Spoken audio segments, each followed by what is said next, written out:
Right. For the longest time, I was embarrassed to say I still get anxiety sometimes. Mm-hmm. I'm like, of course I do.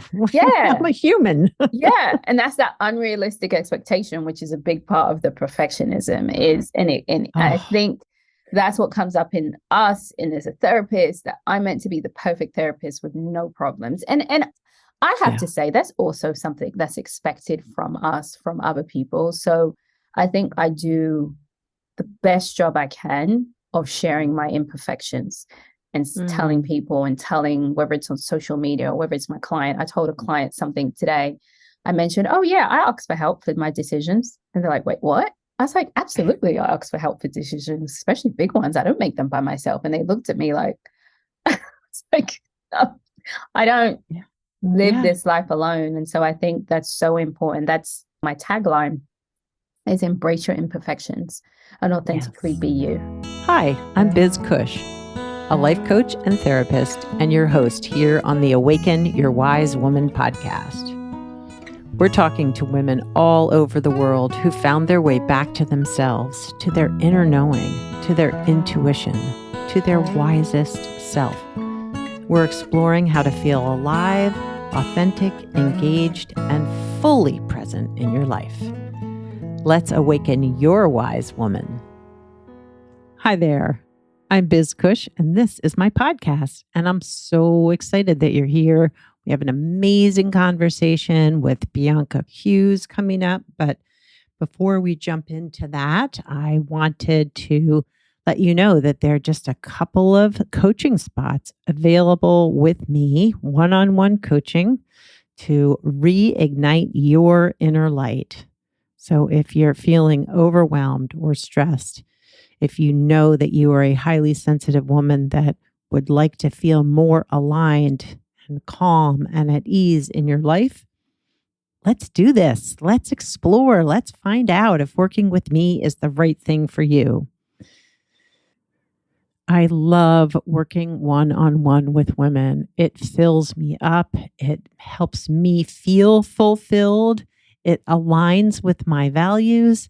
It's the best thing. So if you think that working with me might be a good fit for you, I'd be so excited to explore with you what's holding you back, what needs filling up, what needs changing, and where do you go from here?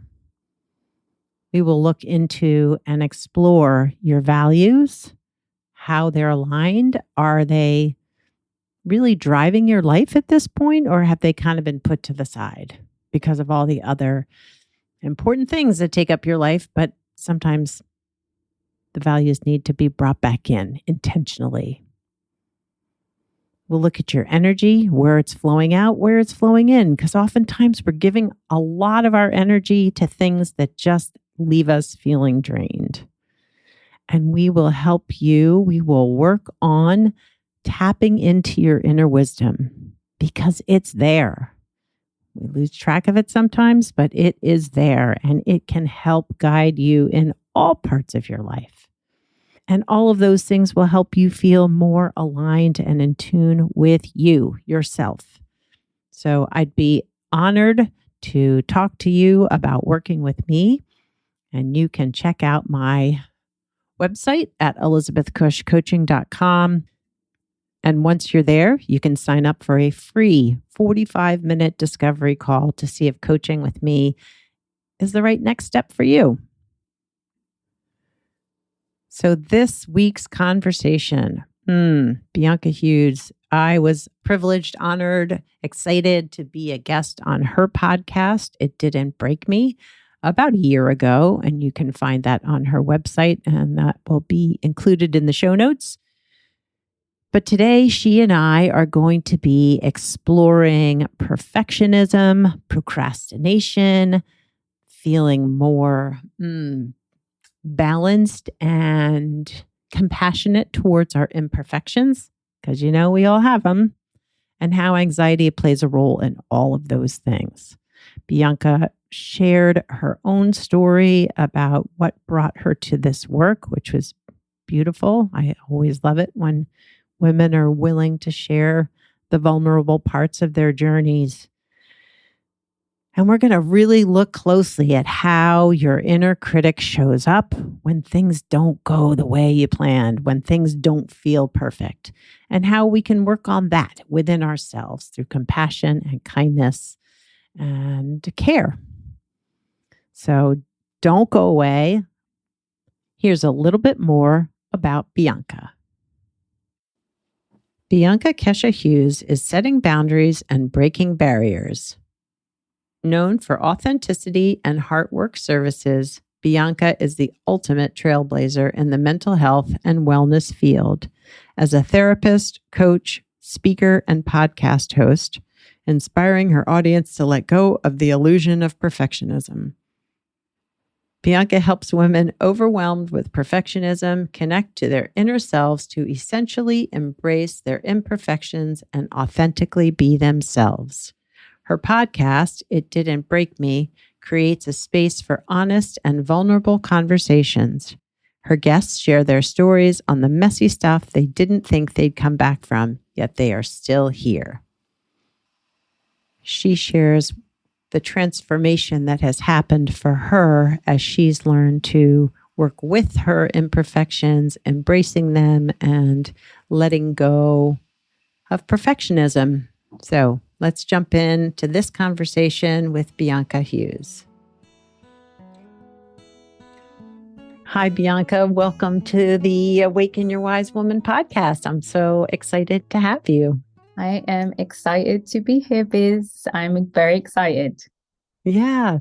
Well, just for the listeners, I got to be on Bianca's podcast. Maybe, was it a year ago? I don't even know. I can't even remember. It was like May of 2022. Yeah.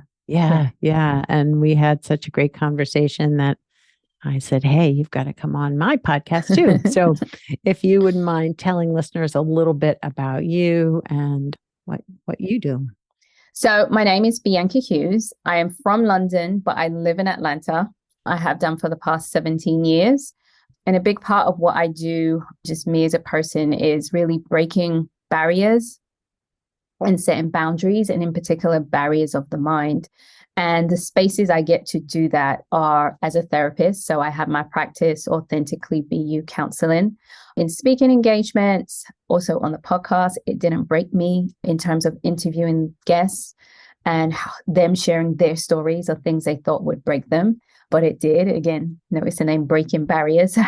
And so then I also have an ebook that's come out. It's okay to be imperfect. So those are the different spaces that I work in and, do my work in. Yeah.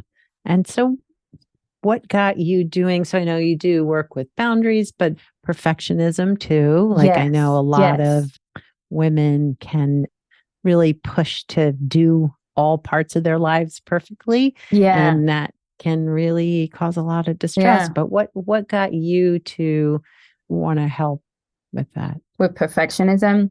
So I always like to share this story because it wasn't a perfect journey.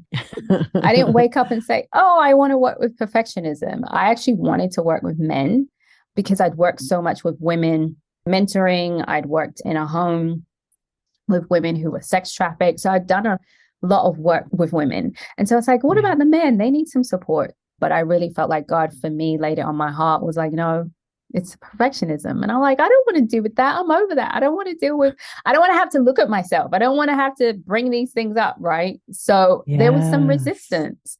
I did not wake up and say yes. So after having some resistance and really getting in touch and listening, I said, okay, let's try it out. And it's the best thing I've ever done. It's interesting. Some of the things we sometimes resist can be the best thing for us.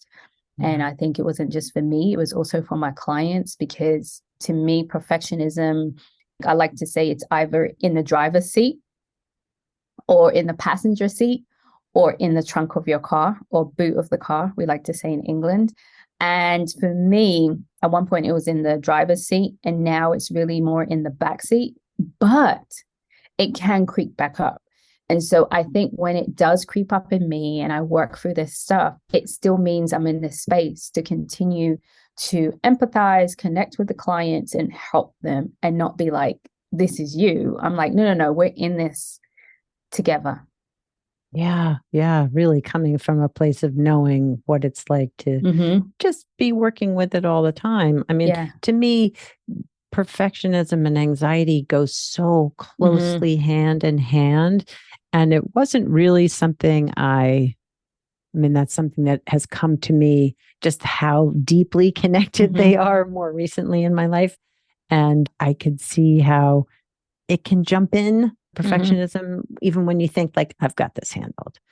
But I love what you said about when you were considering or thinking about working with men and perfectionism popped up and you said to yourself, like, I don't want, I don't want to have to look at myself, which can be so hard. Mm-hmm. And when you were working through your own perfectionism and issues around that, how did that impact your life? Where did you come from and are now? Because you said it's in the back seat, but what was it like when it was driving Yeah. the car? I think the important thing is to know is I actually didn't know it was driving the car. It was driving the car. And I think a lot of people don't realize it. Yeah. Someone might point it out to them. Like, no, no way. Right. So mine was, I realized thinking back, Hmm. I would always make sure I would work really hard, getting the best grades. My appearance, like there were times my mom would be like, just go to the shop and go and get milk. I'm like, no, I gotta have a shower first. I gotta do all this. And it's like right down the street, like no one's gonna see me. And so that was the one of the things for me, personal insecurities, not feeling like I was enough. And the way that showed up would be in trying to control situations or people. People sometimes will say to me, you always want to be right.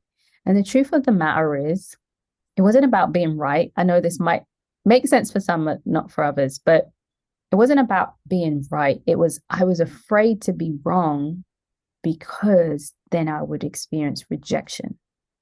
Mm. It was like, I just can't be wrong. It wasn't that I wanted to be right. It was like, I can't be wrong because if I'm wrong, then I'm going to feel this shame. I'm going to feel this rejection. And so Yeah. that's how it would show up in the control, making Hmm. sure not asking for help, trying to do everything all by myself. And so those are the ways personally for me. And then, in my thought patterns, like that's a big part, not feeling like I'm enough, not feeling like I'm fulfilled, always going to the next goal. So I'm very accomplished, right? And that's the thing. Like I'm also a high achiever, but you can be a high achiever and not deal with perfectionism, Hmm. right? But I was a high achiever Hmm. and I dealt with perfectionism. Yeah. And it's almost like one drives the other, drives the, it's like just like a Mm-hmm. constant Keep churn, going. churn, churn, churn, churn. Yeah, yeah, because it never feels like anything I do or anything I did was enough.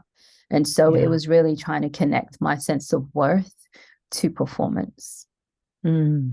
And I find that, at least for myself, and I think this is probably true for other therapists, that this sense of feeling accomplished enough to be a good therapist can really push that accomplishment perfectionism. Like, how much training do I need? Yes. How many certifications do I have to get? Yeah. And that's Yeah, exhausting. it is. And it's hard because one of my therapists told me one time that our field is not rewarding in the sense that we don't always hear back from a client. This True. is good. We have to come to this place where we are secure that I'm a great therapist, not because everybody is healed, but maybe because maybe because the clients are coming back, maybe because I'm getting referrals, maybe because I'm seeing the changes that are being made. Maybe my biggest one is maybe because I'm willing to go to therapy and be vulnerable and get that help and be able to help my clients. Maybe because I don't think I can do it all. And I do ask for consultation because I don't know everything. And that's okay. And that's how it's a community feel. So and it's not to say I don't sometimes, oh my God, what did I do? I'm the worst therapist in the world. Oh Oh, my God, I missed it. And it's like in the group chat instantly, oh my God, I just cannot believe it. And then everyone's like, no, you're okay. And it's like, I hear you. it's so necessary. The group chat, exactly what Oh, it's in. the therapist group chat, it's like, oh, it's one of Yeah. those days. Oh my God, you'll never believe what just happened. Oh my gosh. So it's having that, but we're like, oh my God, did I just ruin them? Oh my gosh. So Yeah. it can be very heightened. Yes. As a therapist too. Yes. Yes. Yeah. And just that sense of responsibility in the Mm-hmm. session with the clients that can really, yeah, just feel heavy sometimes. But Mm-hmm. I really appreciated your sharing just that need for the community support Mm-hmm. because I know Mm-hmm. how much that has helped me. Yeah. And, without consultation, I don't know what I would, and my own therapy, right? I Yeah. mean, this has been, Yeah. yeah, I know I'm a better therapist because of my own therapy. Yeah, exactly. And those are the things you have to grasp on. But it's like, oh, Yeah. well, is something wrong with me because I go to therapy? Oh, for the I think longest I'm a time, bad. right? For the longest time, I was embarrassed to say I still get anxiety sometimes. Yeah. And I'm Hmm. like, of course I do. I'm Yeah. a human. Yeah. And that's that unrealistic expectation, which is a big part of the perfectionism is, and I Oh, think that's what comes up in us and as a therapist that I'm meant to be the perfect therapist with no problems. And I have yeah. to say that's also something that's expected from us, from other people. So I think I do the best job I can of sharing my imperfections and telling Mm. people and telling whether it's on social media or whether it's my client. I told a client something today. I mentioned, oh yeah, I ask for help with my decisions. And they're like, wait, what? I was like, absolutely, I ask for help for decisions, especially big ones. I don't make them by myself. And they looked at me like, it's like, no, I don't Yeah. live Yeah. this life alone. And so I think that's so important. That's my tagline is embrace your imperfections and authentically Yes. be you. Yes. Yes. Yeah. I love that. I was Yeah. looking at your website today and I was like, oh, I just love that. And how did you know, or when did you know that something for you needed to shift, that the perfectionism was something you wanted to work on to help relieve some of this distress for yourself? You want to grad school? Yeah, right. Oh my gosh. Don't, Yeah.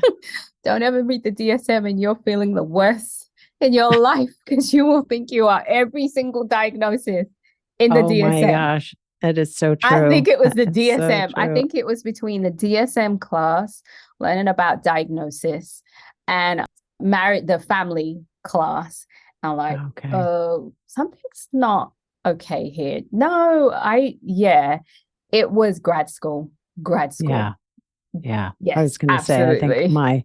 my insecurities, my anxiety, my recognizing how much my trauma Hmm. was impacting me, I was just like, oh, I've got it all. Yeah, yeah.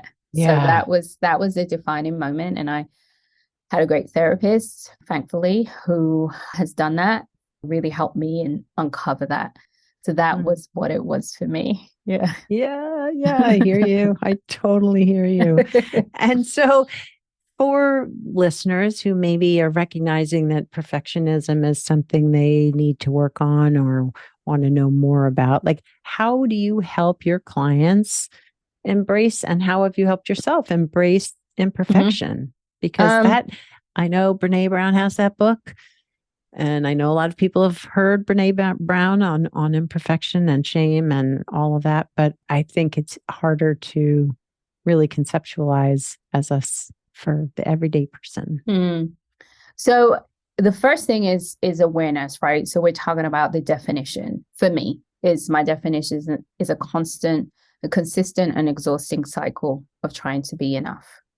Mhm. And the awareness is also this can happen in any area of your life. So it Yeah. might happen in your career, but it might not happen in your parenting, or in your parenting, but not in your career. It could happen in your money. It can happen in these different areas, in our relationships, in our romantic, in our expectations, in our sex life too. Like it, when you're thinking about Oh, sex yeah. and performance and all these things. So Yeah. understanding that it can show up differently and understanding how it shows up for you. So I like to say to people that teaching them that language of not enough. I don't feel like I'm enough. I don't feel Yeah. like I'm doing enough. I don't feel like I'm good enough, right? And so kind of like that Brene Brown, when she talks about the shame. So understanding what it's like for you, what you do, how you respond. I talked about controlling and not wanting to be wrong. Mm-hmm. And maybe someone's made a comment that you didn't listen to. Mm-hmm. And so the awareness piece is the big piece, because the tendency is, oh, I have this, let me how to fix it. And I'm like, it's hard to fix, even though I don't feel like you need fixing. It's just understanding. It's hard to fix something if you don't know what it looks like. So what it looks like and what it sounds like, what actions are you doing? What's the self-talk in your head? And I think that's a big piece. And then understanding this is not your fault. Mm. Right. And Mm-hmm. there's so much shame around it, not being fearful of being wrong, fearful of making a mistake, fearful of the root issue is the fear of rejection. And you weren't born like this. This is part of your experiences, and kind of understanding that. So once people can understand that, then we start looking at the critical self-talk, because we tend to be really mean and harsh on ourselves. Yes, we And how do. can we be kinder? And then I mentioned the unrealistic expectations. You have 10 items on your list and you expect yourself to get that done in an hour. That's unrealistic. Okay, so let's look at, and then when you don't, you feel embarrassed, you feel shameful, and you start beating yourself up. So let's take a look at the things that you have going on that are causing you overwhelm and anxiety. Put them down on a piece of paper. And let's begin to see what's in our control, what's out of our control, what can we delegate, what needs to be done, what's a priority, what can wait, right? And because in your head, everything's a priority. But on paper, you're like, oh, this is not important right now. And so having some of those tools in place and kind of things in place gets it going. So now this client can understand, okay, this is how I handle when this happens. This is what I do when I start avoiding. This is how I can manage that, because this is what works for me. This is what I do when I'm overwhelmed and anxious. So that's that awareness. Once you know, then you know what to put in place to help with the critical self-talk, the unrealistic expectations, the feelings of shame and anxiety. I shouldn't feel like this. Right? I shouldn't feel like this. And we're going back to one of my clients always said, you always remind me I'm a human. And I'm like, yes, that is the thing. And I have to remind myself that too. Yes. For me personally, the biggest thing, I always tell people, my biggest thing was asking for help. Yeah. My biggest thing, because that deals with the shame. Oh my gosh. I can't do it all. Yeah. And if I can't do it all, something's wrong with me. And now I'm like, I ask for help all day. I don't care, because I also know what I am great at. Yeah. And interestingly, I had a conversation a while ago with another woman who was saying that, like, asking for help also allows us, when we get better at it, when we recognize we need help and ask, it creates a situation where we actually get to receive the help. And that feels good to both the giver and the receiver. Like, that's a very reciprocal experience. Yeah. Where sometimes asking for help can feel like you're a burden or too needy or a problem. Yeah. And yet, really, I mean, I think most of the time, if we're asking the right people, people want to help. Yeah. Yeah. Exactly. Yeah. And something else you mentioned, what am I avoiding? I know sometimes perfectionism can lead to a lot of avoidance, procrastination, which I really hadn't thought about that relationship before, because you think of perfectionism as somebody always trying to be perfect and pushing to that, but sometimes it can lead to shutdown, right? Yes, because we don't, that procrastination piece, right? So it's often the language of, I have a goal, I need to complete this project, but again, the expectation, but I need to do it right the first time. And if I can't do it right, or I don't think I can do it right the first time, I'm just not going to do it at all. Yeah. And that is how the perfectionism comes into that procrastination, is this unrealistic expectation to get it right the first time, no mistakes. Because of course, if I make mistakes, I feel rejected. I feel like a failure. And that's where all that shame comes in. Again, and that feels intolerable. Yeah. And that avoidance piece, right? So some people do get confused because they associate procrastination with laziness. And I'm like, no. No, Yeah. that's one of the things I've worked on a lot this year is Really. procrastination. And it makes a huge difference. It's once you realize it's a story that you're telling yourself in your head with the Yeah. procrastination and this unrealistic expectation, it begins to get easier. Yeah. Yeah. Because like, who's going to get it right the first time Mm-hmm. around? Mm-hmm. No, yeah. I Yeah. mean, I Yeah. think about writing, I think about podcasting, I think about, yeah, Mm-hmm. just showing up in the world. We don't always get it right. And No. there shouldn't be that expectation. Yeah. Yeah. Oh Yeah. my gosh. But the world does put it on. I mean, I always say to people, again, like I said at the beginning, perfectionism is not just you. It's these images we saw, it's these messages. And a lot of those images, especially in the Western world, especially here in America, it's like, it's just all perfect. And this is what a family is supposed to look like, right? No Mm. issues. They always use this term, oh, your family's dysfunctional. And I'm like, I just don't even think we should use that word because families are dysfunctional. I'm sorry, because you get a bunch of people together who didn't choose to be together. And now we've got to be in relationship with each other. Yeah, there's gonna be some dysfunction there. Like it's Yeah. gonna happen. And Yeah. so understanding that they use these images and things like that make us feel like, oh my God, I'm not doing it right. Because I'm looking over here, comparing myself. And that's that other piece, right? Comparison. Oh my gosh. And social media has just Yes. amplified that Yes. Yeah. 120%. Yeah. Oh my gosh. Yeah. Yeah. Yeah. Because I feel like even in the social media sharing where somebody's like, oh, I had this horrible day and I did all these things that were whatever, made all these mistakes. But then I learned this great lesson and my life is perfect because I came away from it with this beautiful, so it's like, yeah, you're showing that things aren't perfect. Mm-hmm. And, you're Mm-hmm. creating this scene where we all come out of it with like rainbows Mm-hmm. and butterflies, which Mm-hmm. doesn't always happen. Yeah. Yeah. So Yeah. yeah, totally agree with you. So, how has for you shifting this dynamic with perfectionism and striving to be perfect, doing your own work, what's shifted in your life for you? What's changed? So many things. Well, I'm going to share the ones that come to my head because I always feel like that's the message that needs to be shared. But I Mhm. can see myself. Oh, I love that. I can look in a mirror. There was a time I was saying to someone recently, I could look in the mirror and I could not see me. Yeah. I was like, who, picking myself apart. And I can look in the mirror and I think I can look in the mirror and say, oh my gosh, you're so beautiful because I see me within, which has Mm. enabled me to see me outside on the outside. Yeah. Right. Yeah. I see my value. I connect to my value. I know I have value. I know I'm enough. And those things have kept me rooted for me. And that has then resulted in this sense of freedom Mm.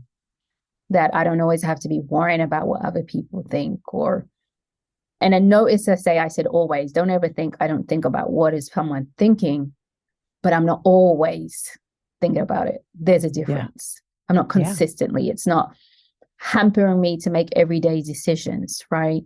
And Yeah. I don't settle. Hmm. I don't settle in anything. And we're not just talking romantic relationships. We're talking about in business. We're talking about in friendships. We're talking about how I'm treated wherever I go because I know I'm enough and I know I don't that level of respect and I know I don't have to please people.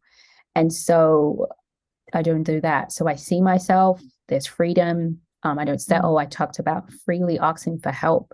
I was talking Yeah. to a friend today about an issue I was having. I was like, oh, I'm good. I'm so sorry. I'm just sharing it. Well, it was a therapist friend. But I said, oh my gosh, I'm just showing you every single detail. Are you good? Okay. Can you manage this? And I was like, oh, it's okay. You're a therapist. Don't worry about it. It's like, is this like a bit TMI? And then I was like, no, you're a therapist. It's okay.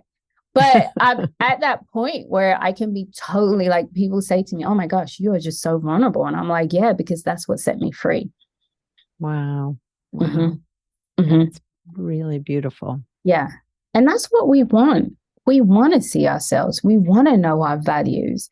And we're searching for it in the performance or in people pleasing. Yes, people pleasing can come up in perfectionism for anyone who's, yes. So much. Yeah. And we want those things. That's why we do this behavior. But the problem is those things don't fulfill us. But once we can connect to who we are, embrace and see ourselves, that's where that fulfillment comes from. Yeah. Well, it's like that trust that we're going to be safe in our imperfections, in our sharing, in our vulnerability, that not that everyone can receive that from us, but that we're safe if we choose to share it. Yeah, exactly. Exactly. Yeah. Well, if you had some words of wisdom that you felt were important to share with the listeners today who maybe are struggling with perfectionism or people pleasing, what would that be? Words of wisdom.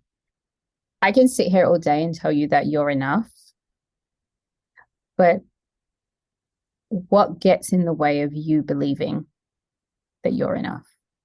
What are the stories you tell yourself? What are the messages you've been told? What are the things you see that get in the way of you believing and seeing that you're enough? And write those down. Yeah. Start from there.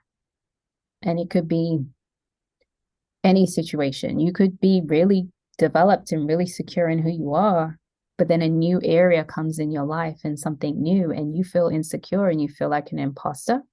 It's probably because you don't feel like you're enough. So it's a question to ask yourself whenever those feelings that come up, like I mentioned, when perfectionism is like, I'm out of the trunk, I'm in the driver's seat, I'm in the passenger, and I feel like I want to get in the driver's seat. Absolutely. Yeah. Oh my gosh. Yeah. Well, Bianca, thank you so much for coming on the podcast today. I really, really appreciate it. And I've enjoyed our conversation as always. And I would love for listeners to know how they can find you. Yeah, absolutely. So the best way, if you just want to, where can I just find everything? It's on my website, authenticallybu.com. That's also the name on my social media. Authentically Be You is the social media on Instagram. I'm mainly on Instagram. I do have a Facebook, but mainly there. And on Pinterest as well, Authentically Be You. And then lastly, of course, the podcast, It Didn't Break Me, on all platforms. And that's also itdidn'tbreakme.com. So awesome. And can you share the name of your ebook again? Yeah, It's Okay to Be Imperfect. And that is on my website. That is not on any of the Amazons or stuff, but that is, if you just go to authenticallybu.com/shop, and you can purchase the ebook there. Yes. Awesome. All right. Well, thanks again for coming on the podcast. It was great to have you. Thank you so much, Biz. Another powerful conversation with an amazing woman. I really appreciated Bianca's openness and vulnerability around her own perfectionism, how it impacted her life, and how much growth she has seen in herself. I think one of my favorite things was her saying that now she can look in the mirror and see herself.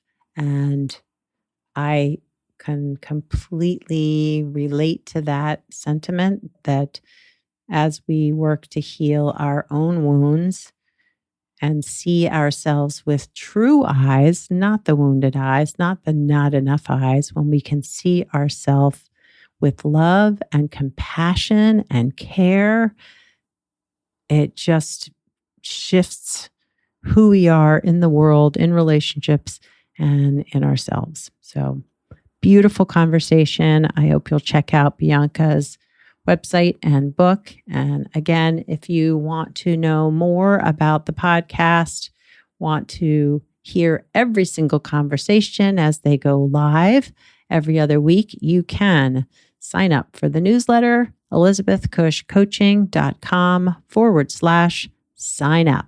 I hope you'll do it. If you want to just know more about who I've talked to in the past, you can go to awakenyourwisewoman.com. If hanging out with me here on the podcast and listening to my conversations with all of these amazing women inspires you to want to work with me one-on-one as a coach, head to my website, elizabethcushcoaching.com, for all the info. I hope you all have a terrific week, and I look forward to connecting with you next time here on the podcast. Thanks for listening to the Awaken Your Wise Woman podcast. The information in this podcast is not a substitute for seeking help from a licensed mental health professional. Music by Andy Cush, sound editing by Laura Disler, and show notes by Kathy Cush.